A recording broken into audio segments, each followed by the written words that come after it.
Hello students, this is धर्म sir from DS English campus. आज फिर मैं एक नई वीडियो के साथ नए टॉपिक के साथ आपके सामने। टॉपिक बहुत इंपॉर्टेंट, हमारी लैंग्वेज में बहुत ज़्यादा इंपॉर्टेंट है। स्पोकन आपका रिटन इंग्लिश और कम्पिटिटिव एग्ज़ाम्स के लिए बहुत ज़्यादा ज़रूरी, जैसे हमारे बाकी टॉपिक ज़रूरी हैं इसी तरह से ज़रूरी हैं। अब इंग्लिश में जितने भी टाइटल होते हैं उनके नाम को हम पढ़ते हैं, नाम पढ़ने से हमें पता चल जाते हैं। जैसे मैंने आपको एग्जाम्पल देता हूँ, जैसे मोडाल हमें मोड बताता है, मोड ऑफ एक्शन बताता है। इसी तरह से आज का जो टॉपिक है वो नॉन फाइनाइट का है। नॉन फाइनाइट क्या होते हैं, कैसे होते हैं, मैं आपको बहुत डिटेल में बताऊंगा अभी आपको। नॉन फाइनाइट, सबसे पहले हम बात करते हैं नॉन फाइनाइट्स। नॉन फाइनाइट्स हमारे वो वर्ड्स हैं जो कि फाइनाइट नहीं है टेंस से, जो कि टेंस से फाइनाइट नहीं है बिल्कुल भी। टेंस से कोई फ़र्क नहीं पड़ेगा। जब प्रेजेंट में तब भी नॉन फाइनाइट वही रहेगा, पास्ट में तब भी नॉन फाइनाइट वही रहेगा, फ्यूचर में नॉन फाइनाइट का भी चेंज नहीं होगा। नाम से आप समझ सकते हैं। बहुत टाइप है इनों की, वे 5 टाइप तो मेन ही हैं। और सबसे पहले हमारे इसमें टाइप्स में आपको बताता हूँ, और आज एक टॉपिक के बारे में इसको डिटेल में दूंगा मैं आपको। सबसे पहले नॉन फाइनाइट के होते हैं infinitive verb. Infinitive verb infinitive 2 होता है, और ये वर्ब हमारी V1। इन्फिनेटिव वर्ब हमारे लैंग्वेज में बहुत इस्तेमाल होते हैं, और इन्फिनेटिव वर्ब के बगैर हम सेंटेंस ही नहीं बना पाते हैं, कंप्लीट सेंटेंस ही नहीं बना पाते हैं, इंप्रेसिव लैंग्वेज ही नहीं बना पाते। इंप्रेसिव क्या, सिंपल लैंग्वेज ही नहीं बनती है। इसलिए कई दफ़े आप देखते हैं स्टूडेंट्स सोचते हैं कि इंग्लिश सीख लिया हमने। बहुत सारे टीचर्स को भी इंग्लिश आती है, स्टूडेंट्स को भी इंग्लिश आती है, ग्रामर आती है, टेंसेज आते हैं, मॉडल आते हैं, परंतु बोलने में दिक्कत आती है। क्यों आती है दिक्कत, वो मैं आपको बताने जा रहा हूँ। दूसरा इसी में होता है हमारा प्रेजेंट पार्टिसिपल जो है, ये आपका वर्ब के साथ आईएनजी लगाने के बाद जो नया वर्ड बनता है, जो कि एडजेक्टिव की तरह कार्य करता है, उसको हम प्रेजेंट पार्टिसिपल कहते हैं। ठीक है, जो कि एडजेक्टिव की तरह कार्य करता है, प्रेजेंट पार्टिसिपल उसको हम कहते हैं। नेक्स्ट होता है हमारा जीरंट, जीरंट। जेरेंट जो होता है, ये भी वर्ब के साथ आईएनजी लगाने के बाद नया वर्ड बनता है, जो कि आपका जीरंट कहलाता है, जो कि नाउन की तरह कार्य करते हैं। इसको हम वर्बल नाउन भी कह देते हैं। ये अलग टॉपिक में लेके चलूँगा मैं। सबसे पहले आज नॉन फाइनाइट के बारे में बताऊंगा, कितने बाद टाइप के नॉन फाइनाइट होते हैं वो बताऊंगा, और इन्फिनेटिव वर्ब के बारे में बहुत ही डिटेल से बताऊंगा आपको। उसके बाद हमारा पास्ट पार्टिसिपल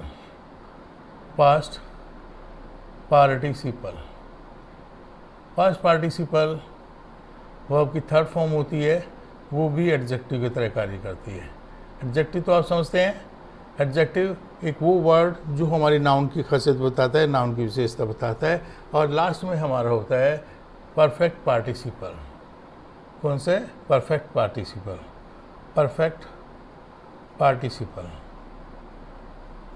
पार्टिसिपल। इसमें हैविंग लगाने के बाद सेंटेंस को बनाते हैं, और उसके बाद वर्ब की थर्ड फॉर्म लगा के आगे सेंटेंस स्ट्रक्चर हम डाल देते हैं। इसको हम बोलते हैं प्रेजेंट पास्ट पार्टिसिपल और परफेक्ट पार्टिसिपल। ये हमारा पास्ट पार्टिसिपल है, ये जीरेंट है, और ये आपका प्रेजेंट पार्टिसिपल और इन्फिनेटिव वर्ब। अब मेन आती है बात इन्फिनेटिव वर्ब की। हमारी मेन वर्ब होती है, एक सेंटेंस, कोई भी सेंटेंस होता है हमारे, उसमें एक सब्जेक्ट होता है और एक मेन वर्ब कम से कम होती है, और ऑब्जेक्ट भी कई दफ़े होता है। ऑब्जेक्ट नहीं भी होगा, एक सब्जेक्ट और मेन वर्ब होगी, हमारा कार्य हो जाएगा। जैसे वह क्रिकेट खेल रहा है, ही इज़ प्लेइंग। पास्ट में करेंगे, आपका फाइनाइट वर्ब है जो, तो मेन वर्ब है जो फाइनाइट वर्ब है, तो वो ही वॉज प्लेइंग क्रिकेट। और फ्यूचर में अगर करेंगे तो he will be playing cricket. इस तरह से आपका वो चेंज होता रहता है टेंस के according. Is playing, was playing, will be playing. Main verb change होती है, और मेन वर्ब से ये आइडेंटिफिकेशन देते हैं। परंतु एक मेन वर्ब के एक दूसरी वर्ब होती है इन्फिनेटिव वर्ब, जो मेन वर्ब के एक्शन की रीज़न बताती है, एम बताती है, वो वर्ब क्यों हुआ, वो एक्शन क्यों हुआ। ठीक है, जनरली क्या होता है, यही हमें सीखना है, यही हमें आपको बताना है, आपको ये जानना है कि इन्फिनेटिव वर्ब क्या होती है। इन्फिनेटिव वर्ब मैं आपको प्रूव करने वाला हूँ कि ये जो भी वर्ब के साथ टू लगाने के बाद जो वर्ब बनती है इन्फिनेटिव वर्ब, वर्ब के साथ आईएनजी लगाने के बाद जो एडजेक्टिव की तरह कार्य करता है, प्रेजेंट पार्टिसिपल है। जीरेंट है, वर्ब के साथ आईएनजी लगा के नाउन की तरह कार्य करता है। वर्ब की थर्ड फॉर्म जो कि पास्ट पार्टिसिपल की तरफ कार्य करती है, जो कि एडजेक्टिव की तरह कार्य करती है। और लास्ट में perfect participle having a verb की थर्ड फॉर्म, ये नॉन फाइनाइट है। अब सबसे पहले मैं प्रूव करूंगा ये नॉन फाइनाइट है। कैसे नॉन फाइनाइट है? जैसे मैं आपको एक एग्जांपल देता हूँ, I am going to play, I am going to play. दूसरा आपका इसको पास्ट में लेके जाएंगे, I was going to play. और तीसरा हमारा फ्यूचर में लेंगे तो I will be going to play.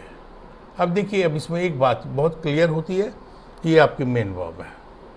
I am going, was going, will be going, ये मेन वर्ब, ये चेंज हो रही है में। प्रेजेंट में एम गोइंग आ गया, पास्ट में वॉज गोइंग आ गया, या अकॉर्डिंग टू सब्जेक्ट वर गोइंग आ जाएगा, या फिर इसमें विल बी गोइंग, इसमें फ्यूचर लग गया, तो ये चेंज हो रही है।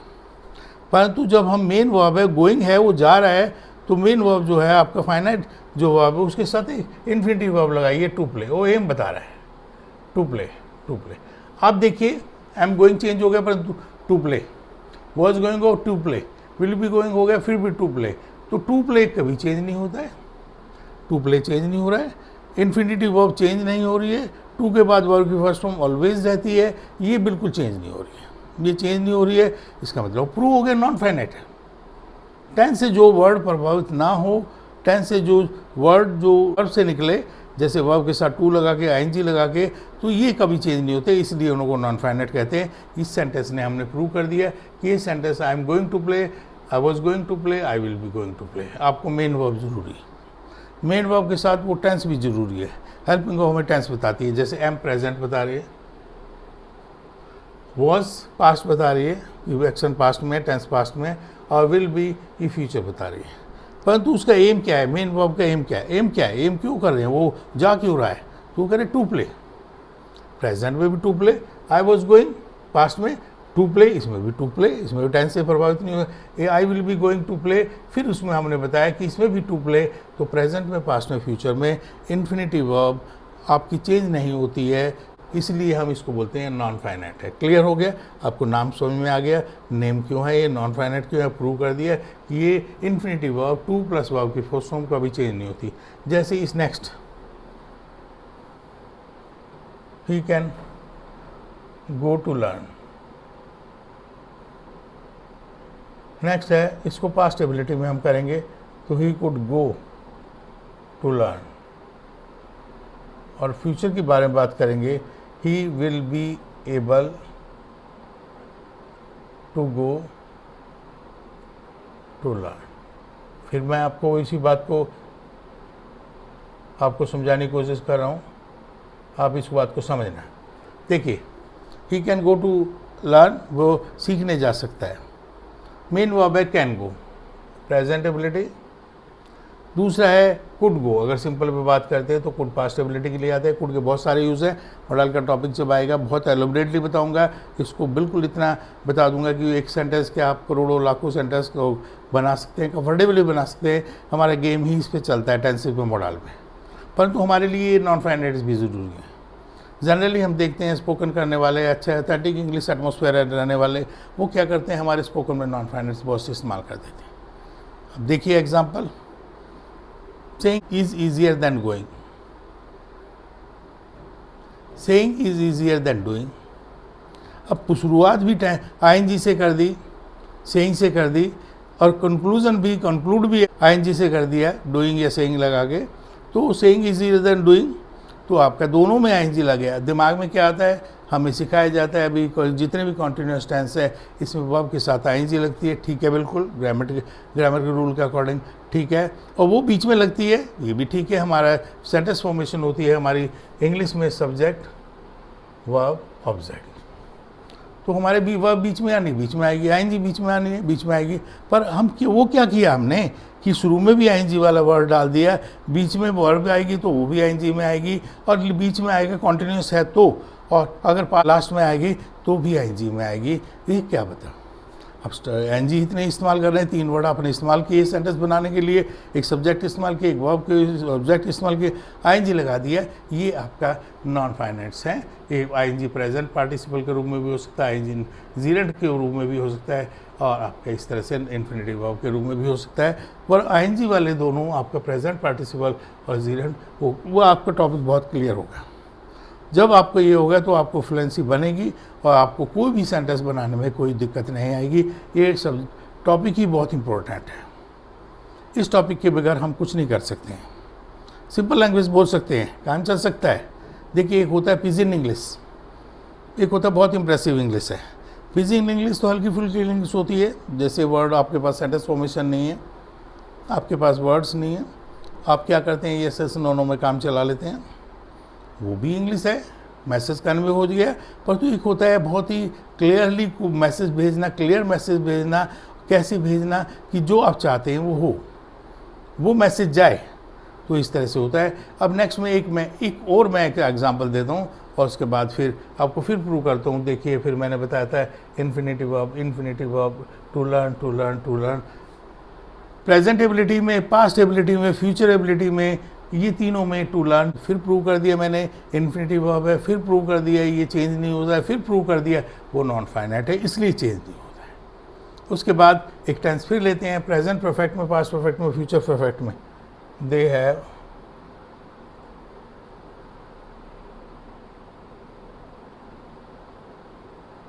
Gone to purchase, full stop. Next है इसका past, they had gone to purchase, फिर दोबारा नेक्स्ट है आपका दे विल हैव गॉन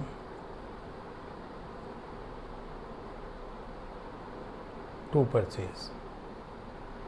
अब परचेज के आगे हम बता सकते हैं क्या purchase, to purchase cloth, to purchase books, वो हम अब बता सकते हैं। और अगर हम ऑब्जेक्ट नहीं भी लगाते तो ये अंडरस्टूड होता है। कई दफ़े बहुत सारे कन्वर्सेशन में अंडरस्टूड होता है कि ये क्या परचेज करने जा रहे हैं, हम सिचुएशन के अकॉर्डिंग जानते हैं, तो उसमें पूरा मेंशन करने की जरूरत नहीं है, पर तो उसको रिटर्न में तो सारा लिखना पड़ेगा।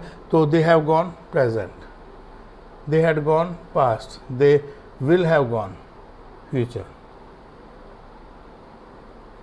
तो आपका चेंज हुआ। मेन वर्ब चेंज हुई, फाइनाइट वर्ब चेंज हुई, टेंस से बाउंडेड है, टेंस से कन्फाइंड है, टेंस के अकॉर्डिंग वो चेंज होती है। परंतु फिर मैंने इसमें प्रूव किया टू परचेज, जो एम क्या है, जाने का, परचेज करना। फिर ये हैड गॉन टू परचेज, ये फिर they will have gone to purchase, आपका टू परचेज फिर प्रूव हो गया कि आपका इन्फिनेटिव वर्ब चेंज ही नहीं होती है। टू परचेज है, प्रेजेंट में भी टू परचेज, पास्ट में भी टू परचेज और फ्यूचर में भी टू परचेज, प्रूव हो गया इन्फिनेटिव वर्ब नॉन फाइनाइट है, चेंज नहीं हो सकता, टेंस की कोई टेंस इनों को चेंज नहीं कर सकता, ये कॉन्सेप्ट क्लियर हो गया। फाइनाइट वर्ब यूज़ बताने के लिए हम नॉन फाइनाइट वर्ब यूज़ करते हैं। मैंने बार बार बताया, आप घर पे बात करते हैं, आप किसी से बोल रहे हैं कि मैं मार्केट जा रहा हूँ, तो वो आपसे पूछा जाएगा क्यों जा रहे हैं आप, इसका मतलब आपने सेंटेंस या इन्फॉर्मेशन पूरी नहीं दी थी।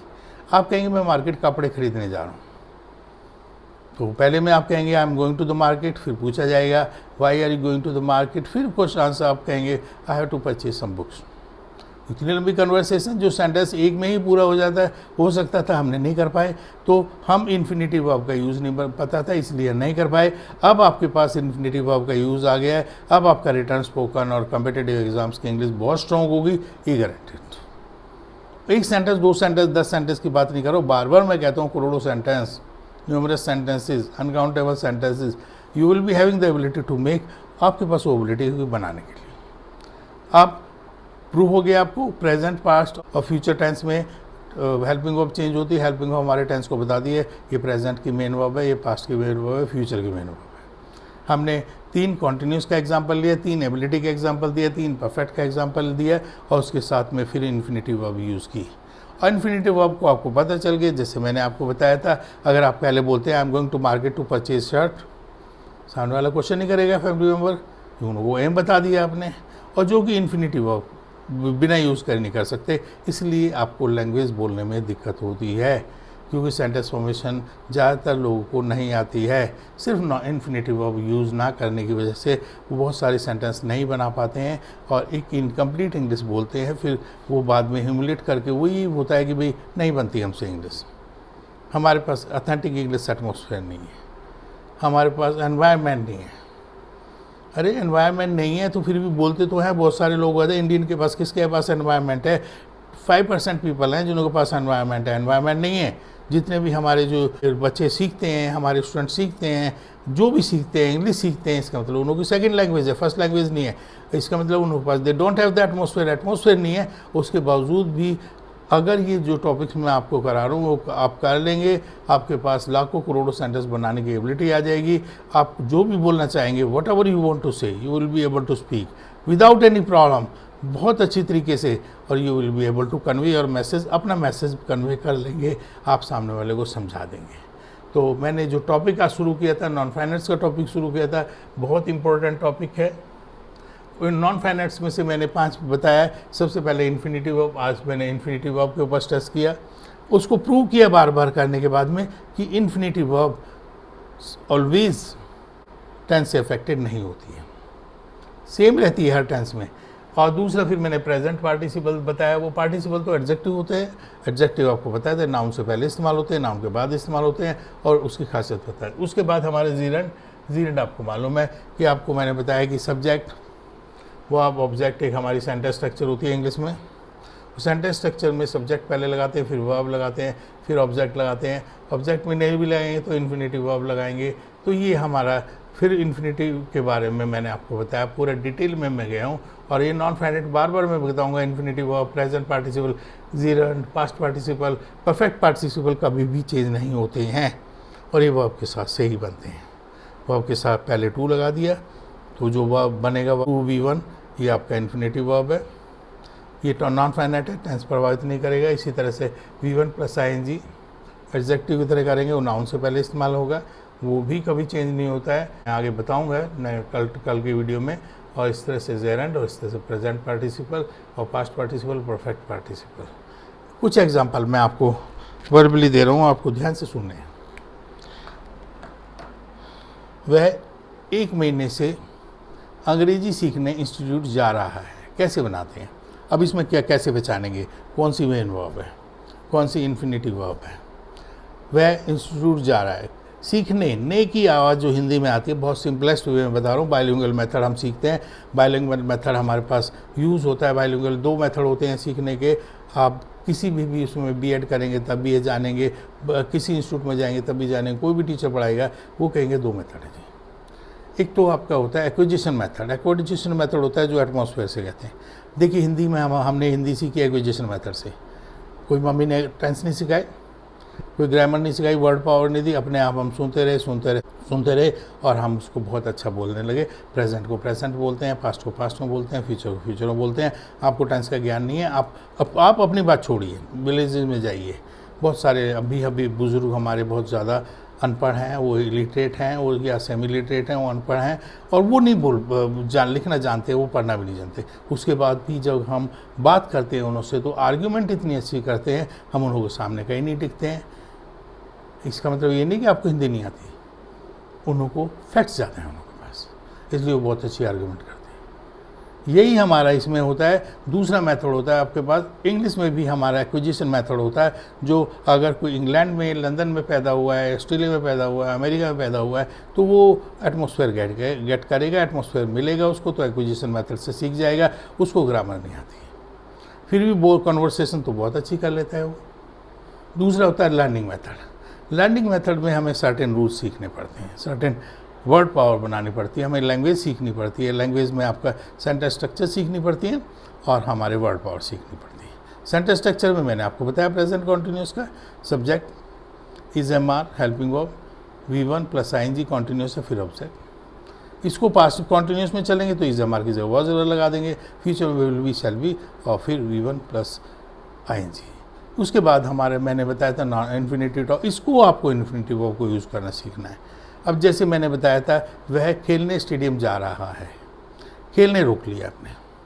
अब सेंटेंस क्या बचा आपका? वह स्टेडियम जा रहा है, बना दीजिए he is going to the stadium. क्या करने जा रहा है? ये आपका जो खेलने हैं ये इन्फिनिटिव वर्ब है, तो उसको टू लगा के वर्ब की फर्स्ट फॉर्म लगाइए। He is going to play, वह खेलने स्टेडियम जा रहा है। He was going to stadium to जा रहा था, he was going to stadium to play. वह स्टेडियम खेलने जा रहा होगा, he will be going to stadium to play. अब देखिए ही इज़ गोइंग, मैंने पहले भी बताया इसके बारे में, ही is going present, he was going past, he will be going future, परंतु टू प्ले हमारा मेन एम बता रहा है। आप मेन वर्ब का इन्फिनिटिव वर्ब यूज़ करके एम बता रहा है, जो टेंस से अफेक्टेड नहीं होता। हर में प्रेजेंट में भी टू प्ले है, पास्ट में भी टू प्ले है, फ्यूचर में भी टू प्ले। अब ये अगर आपके पास मेन वर्ब यूज़ करनी आती है, आपको इन्फिनिटिव वर्ब इस्तेमाल करनी आती है, तो आप बहुत कॉन्फिडेंटली सेंटेंस बना लेंगे। ये कंप्लीट सेंटेंस होते हैं। कंप्लीट सेंटेंस कैसे? कंप्लीट सेंटेंस वो होते हैं जिसमें क्वेश्चन रेज नहीं होता है, कम पॉसिबिलिटी होती है क्वेश्चन रेज में हो जाता है, परंतु बहुत कम पॉसिबिलिटी होती है।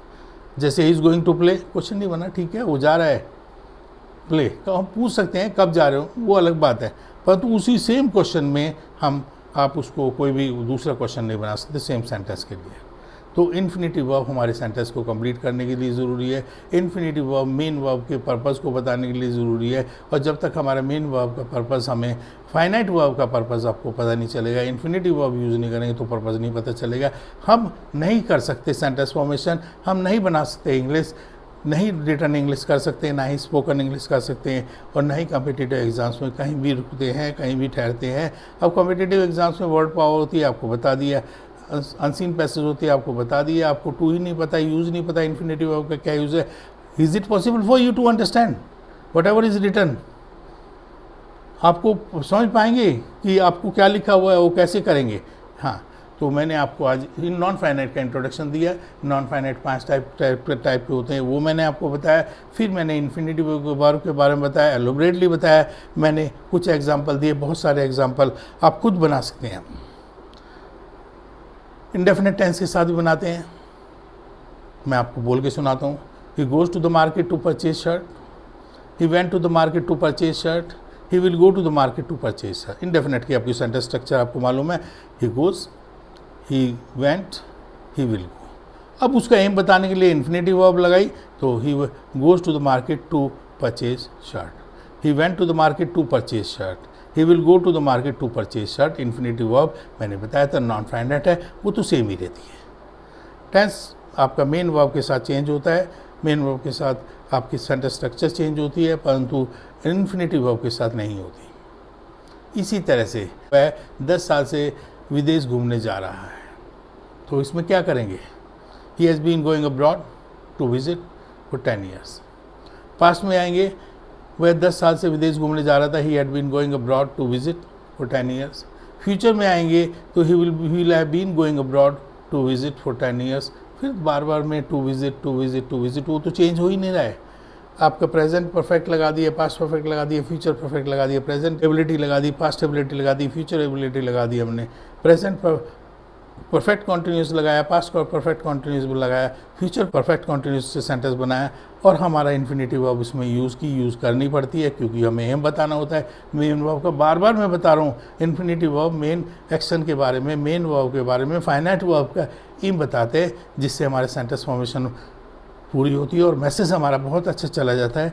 तो आपको आज मैंने बहुत अच्छी तरीके से इन्फिनिटिव वर्ब के बारे में बताया। ये और सारी फॉर्मेशन है, सेंटेंस फॉर्मेशन में देंगे, प्रैक्टिस कराएंगे आपको, परंतु आज आपका नॉन फाइनाइट का मैंने बताया कि नॉन फाइनाइट होता क्या है, आपको पता चला होगा। आप किसी बुक से भी जाएंगे, पढ़ेंगे, आपको पता चलेगा कि सर ने ज़्यादा बता दिया, सर ने थोड़ा सा लिखा, ज़्यादा बता दिया, सर ने ज़्यादा जानकारी दे दी। आज हमारा नॉन फाइनाइट ये क्या होता है वो क्लियर हो गया। नॉन फाइनाइट नाम ही क्यों रखा गया नॉन फाइनाइट, वो आपको क्लियर हो गया। आज उसके बाद में नॉन फाइनाइट कितने प्रकार के होते हैं हमारे, वो मैंने आपको बता दिया। नॉन फाइनाइट का इन्फिनिटिव वर्ब क्या होती है वो मैंने बहुत डिटेल से बता दिया। अब इस वीडियो को बार बार देखिए, अपने फ्रेंड्स को बताइए इस वीडियो के बारे में, वो देखेंगे। जितने हमारे व्यूज़ बढ़ते हैं, जितने हमारे लाइक्स बढ़ते हैं, सब्सक्राइबर बढ़ेंगे, जितने भी ये सारी चीज़ें बढ़ेंगी, मुझे बहुत ज़्यादा इनक्रेज करेंगे। मैं ज़्यादा से ज़्यादा वीडियो दूंगा। और आपको मालूम है, आप कॉन्सेप्ट को किसी को भी देखेंगे, जब मेरी वीडियो एक टॉपिक पे कंप्लीट होती है तो उसमें कोई डाउट नहीं होता है। कोई बुकिश नॉलेज नहीं देता हूँ मैं, बहुत वास्ट एक्सपीरियंस है, बहुत साल से पढ़ा रहा हूँ मैं, यूट्यूब पे अभी आया हूँ, मैं बार बार कह रहा हूँ, परंतु एक टॉपिक जो भी क्लियर कराता हूँ उस पर आपको डेफिनेटली ये फीलिंग आएगी, हाँ इस पर हम करोड़ों सेंटेंस बना सकते हैं।